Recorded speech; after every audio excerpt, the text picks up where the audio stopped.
2 Samuel 10. In the course of time the king of the Ammonites died, and his son Hanun succeeded him as king. David thought, I will show kindness to Hanun son of Nahash, just as his father showed kindness to me. So David sent a delegation to express his sympathy to Hanun concerning his father. When David's men came to the land of the Ammonites, the Ammonite commanders said to Hanun their lord, Do you think David is honoring your father by sending envoys to you to express sympathy? Hasn't David sent them to you only to explore the city and spy it out and overthrow it? So Hanun seized David's envoys, shaved off half of each man's beard, cut off their garments at the buttocks, and sent them away.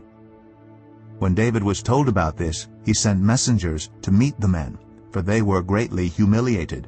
The king said, Stay at Jericho till your beards have grown, and then come back.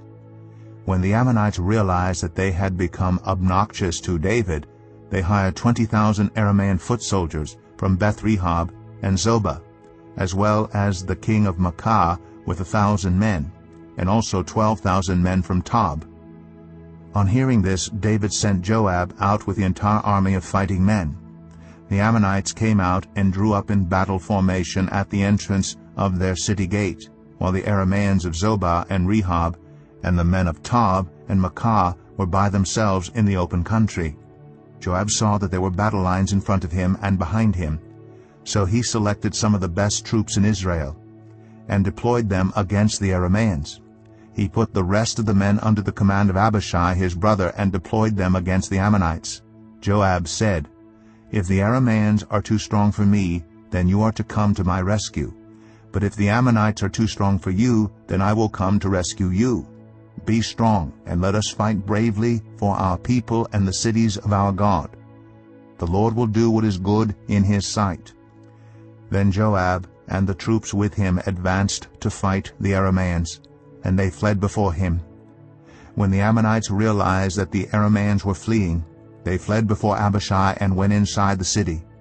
So Joab returned from fighting the Ammonites and came to Jerusalem. After the Arameans saw that they had been routed by Israel, they regrouped. Hadadezer had Arameans brought from beyond the Euphrates River. They went to Helam, with Shobak the commander of Hadadezer's army leading them.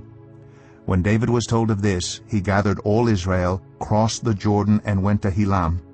The Arameans formed their battle lines to meet David and fought against him, but they fled before Israel. And David killed 700 of their charioteers and 40,000 of their foot soldiers. He also struck down Shobak, the commander of their army, and he died there. When all the kings who were vassals of Hadadezer saw that they had been routed by Israel, they made peace with the Israelites and became subject to them. So the Arameans were afraid to help the Ammonites,